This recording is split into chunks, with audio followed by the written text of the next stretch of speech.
பார்த்து கொண்டிருக்கிற கேட்டுக்கொண்டிருக்கிற சகோதரனே சகோதரியே, மனிதனாய் பிறந்த இயேசு கிறிஸ்து ஒரு சரித்திர புருஷர். எத்தனையோ சரித்திர புருஷர்கள் இந்த லோகத்திலே பிறந்தார்கள், மரித்தார்கள், மண்ணோடு மண்ணாய் போய்விட்டார்கள். அந்த சரித்திர புருஷர்களுடைய சரித்திரங்கள் மறைந்த பிற்பாடுதான் எழுதப்படும். இயேசுவுக்கோ பிறக்கும் முன்னாலேயே சரித்திரம் எழுதியாயிற்று.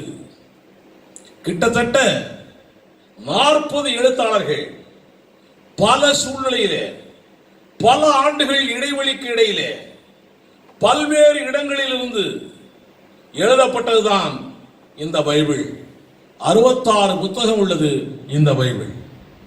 பிறக்கு முன்னே, இயேசு பிறக்கு முன்னே எழுதப்பட்ட புத்தகம் 39. அவைகளில் தான் அவருடைய சரித்திரமே எழுதப்பட்டிருக்கிறது. எழுதப்பட்டபடி அவர் வாழ்வு நடந்தது.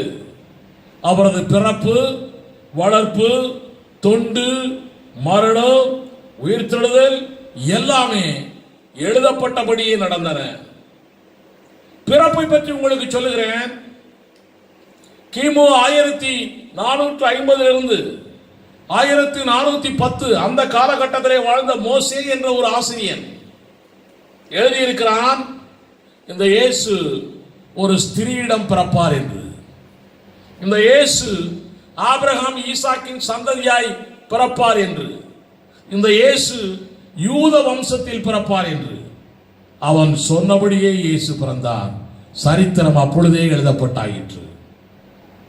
கிமு 740 முதல் 680 காலகட்டத்தில் யூதா தேசத்து ஏசாயா என்ற ஒரு தீர்க்கதரிசி எழுதியிருக்கிறான், தாவீதின் சிங்காசன வாரிசாக இயேசு இருப்பார் என்று சொல்லி. இந்த ஏசாயா தீர்க்கதரிசி எழுதியிருக்கிறான், கன்னியுடைய வயிற்றில் பிறப்பார் என்று சொல்லி. இந்த ஏசாயா தீர்க்கதரிசி சொல்லி இருக்கிறான், கலிலேயாவிலே ஊழியம் செய்வார் என்று. இந்த ஏசாயா தீர்க்கதரிசி சொல்லி இருக்கிறான், ஞானம் நிறைந்தவராய், அறிவு, ஆலோசனை, பலம் தந்து தெய்வ பக்தியை இவர் வருவிப்பார் என்று இந்த ஏசாயா தீர்க்கதரிசி சொல்லி இருக்கிறார். மட்டுமல்ல, இவர் யூதர்களால் புறக்கணிக்கப்படுவார் என்று இந்த ஏசாயா தீர்க்கதரிசி சொல்லுகிறான். இவர் குற்றஞ்சாட்டப்படும் போது வாய் திறவாமல் இருப்பார் என்று ஏசாயா தீர்க்கதரிசி சொல்லுகிறான். இவர் துப்பப்படுவார், இவர் அடிக்கப்படுவார், இவர் காயப்பட்டு நொறுக்கப்பட்டு ஆக்கினைக்குள்ளாவார், பாவிகளாலேயே சிலுவையில் அறையப்படுவார், ஐஸ்வர்யவானோடு அடக்கம் பண்ணப்படுவார் என்றெல்லாம் இந்த ஏசாயா தீர்க்கதரிசி சொல்லி இருக்கிறான். எப்பொழுது? கிமு 740 முதல் 680 வருஷத்திலே வாழ்ந்த ஏசாயா சொன்னபடியே நடந்தது.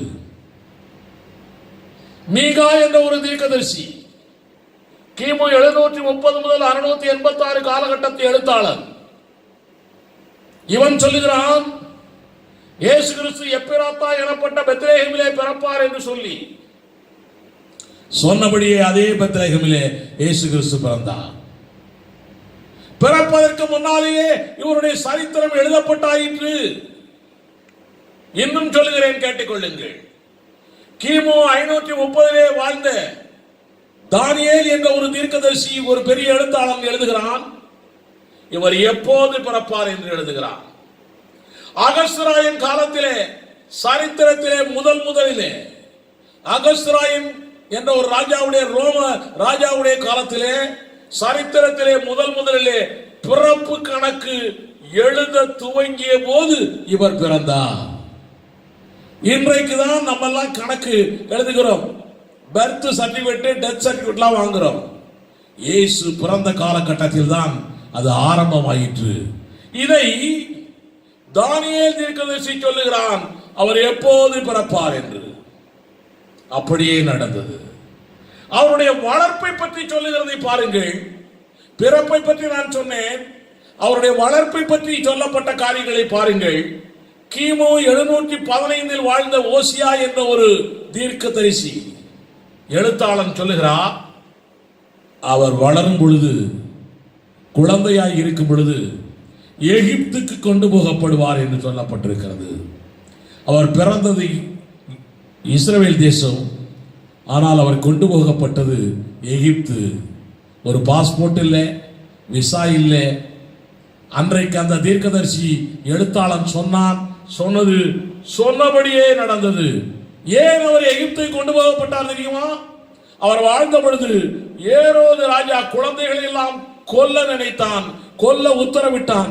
அப்பொழுதுதான் அவர் எகிப்தை கொண்டு போகப்பட்டார். அவருடைய ஊழியத்தை பற்றி தாவீது கிமு 1000 சொல்லி இருக்கிறான், மோசேயும் சொல்லி இருக்கிறான். இப்படி பலதரப்பட்ட ஊழியர்கள் சொல்லி இருக்கிறார்கள். அவருடைய ஊழியம் எப்படி இருக்கலாம்? இவர் தீர்க்கதரிசியாய் இருப்பார் என்று சொல்லப்பட்டிருக்கிறது. அவர் அப்படியே தீர்க்கதரிசியாய் இருந்தார். இவர் மெல்கிசேதேக் போன்ற ஆசாரியராய் இருப்பார் என்று சொல்லப்பட்டிருக்கிறது. அப்படியே அந்த ஊழியத்தை இவர் ஆரம்பித்து வைத்தார். கிமு 520 சகரியா என்ற ஒரு எழுத்தாளன் சொல்லுகிறான், இவர் ராஜாவாய் வருவார் என்று. குருத்தோலை பிடித்து இவரை எல்லோரும் கூட்டிக் கொண்டு போவார்கள் என்று சொல்லுகிறான். 30 வெள்ளிக்காசுக்கு காட்டி கொடுக்கப்படுவார் என்று சொல்லுகிறான் சகரியா. குயவன் நிலம் வாங்க பயன்படும் இந்த காசு என்று சொல்லுகிறான். இவருடைய இருதயத்தை ஈட்டியால் குத்துவார்கள் என்று சொல்லுகிறான். சொன்னபடியே இவருடைய வாழ்க்கையிலே சரித்திரம் நடந்தது. தாவீது சொல்லுகிறான், கிமு 1000 அந்த காலகட்டத்தில் இந்த இயேசு கிறிஸ்து நண்பரால் காட்டி கொடுக்கப்படுவார் என்று சொன்னான். காட்டி கொடுத்த யூதாஸ் நான்று கொண்டு செத்து போவான் என்று தாவீது சொன்னான். சொன்னபடியே நடந்தது. பொய்ச்சாட்சிகளால் இயேசுவை குற்றம் சாட்டுவார்கள் என்று சொன்னான். காரணம் ஏதுமின்றி இயேசுவை வெறுப்பார்கள் என்று எழுதப்பட்டிருக்கிறது. கைகளையும் கால்களையும் ஆணியால் அடிப்பார்கள் என்று சொல்லி இருக்கிறான். கேலி பேசி அவமானம் பேசி கிண்டல் பண்ணுவார்கள் என்று சொல்லி இருக்கிறான். கசப்பு கலந்த காடியை கொடுப்பார்கள் என்று சொல்லி இருக்கிறான். அவரின் டிரெஸ்ஸை கலத்தி சீட்டு போடுவார்கள் என்று சொல்லி இருக்கிறான். அவரின் எலும்புகள் முறிக்கப்படாது என்று சொல்லி இருக்கிறான். உயிர் தழுவார் என்று தாவீது சொல்லி இருக்கிறான். மரணத்தை ஜெயித்து உயிர் தழுவார் என்று சொல்லி இருக்கிறான். பரலோகத்திற்கு போவார் என்று சொல்லி இருக்கிறான். சொன்னபடியே இவ்வளவு காரியங்களும் நடந்தது. இவர் பிறப்பதற்கு முன்னாலேயே இவரை பற்றி எல்லா சரித்திரங்களும் வேத பண்டிதர்களால், தீர்க்கதரிசிகளால், எழுத்தாளர்களால் சொல்லப்பட்டிருக்கிறது. இயேசு பிறப்பதற்கு கிட்டத்தட்ட 1500 முதல் 500 ஆண்டு வரை எழுத்தாளர்கள் அவருடைய சரித்திரத்தை துல்லியமாய் எழுதியிருக்கிறார்கள். இப்படியாய் பிறக்கும் முன்னே யாருக்கும் சரித்திரம் எழுதப்பட்டதாய் சரித்திரமே இல்லை. இதனால் இவர் சாதாரண மனிதர் அல்ல, இவர் அசாதாரணமானவர். இவர் ஒரு தெய்வீக பிறவி. மரித்த பின் கூட பலருக்கு சரித்திரம் எழுதப்பட முடியவில்லை. மரித்த பிற்பாடும் இவருக்கு சரித்திரம் எழுதப்படுகிறது. மரணத்திற்கு முன்னாலேயும் எழுதப்படுகிறது, வருவதற்கு முன்னாலேயும் சரித்திரம் எழுதப்படுகிறது. இவர் ஒரு தெய்வீக பிறவி, இவர் ஒரு தேவன். ஆம், தேவனாய் இருந்து மனுஷனாகி கன்னியின் வயிற்றிலே பிறந்து மரித்து மரணத்தை ஜெயித்து உயிர்த்து மோட்சம் போயிருக்கிறார், சொர்க்கம் போயிருக்கிறார், வருவேன் என்று சொல்லிவிட்டு போயிருக்கிறார். இவரை குறித்து விவேகானந்தர் சொல்லி இருக்கிறார், நான் மாத்திரம் இந்த இயேசு கிறிஸ்துவின் காலத்தை வாழ்ந்திருந்தால் அவருடைய காலடியிலே விழுந்து அவருடைய தொண்டனாய் மாறி இருப்பேன் என்று விவேகானந்தர் சொல்லி இருக்கிறார். மகாத்மா காந்தி இவருடைய மலை பிரசங்கத்தை பற்றி சொல்லி இருக்கிறார். எனக்கு எப்பொழுதெல்லாம் கஷ்டங்கள், கண்ணீர்கள், கவலைகள் வருகிறதோ அப்பொழுதெல்லாம் இந்த மலை பிரசங்கத்தை படித்துதான் எனக்கு ஆறுதல் இந்த இயேசுடைய வார்த்தையால் தான் கிடைக்கிறது என்று மகாத்மா காந்தி சொல்லி இருக்கிறார். இப்படிப்பட்ட இந்த இயேசுவை ஏற்றுக்கொண்டு பாருங்கள், உங்களுக்கு பாவத்திலிருந்து விடுதலை கிடைக்கும், வறுமையிலிருந்து விடுதலை கிடைக்கும், வியாதியிலிருந்து விடுதலை கிடைக்கும், பிசாசின் பில்லி சூனிய கட்டுகளிலிருந்து விடுதலை கிடைக்கும். உங்கள் வாழ்க்கையே வெற்றி வாழ்க்கையாய் மாறும். அதற்கு நானே சாட்சியாய் இருக்கிறேன். என்னுடைய வாழ்க்கையை சாட்சியாய் இருக்கிறது என்று சொல்லி நற்செய்தி பாகம் 1, 2, 3 இப்படி பலதரப்பட்ட நற்செய்திகளிலே நான் விளக்கமாய் சொல்லி இருக்கிறேன். அதை கேட்டு பாருங்கள்.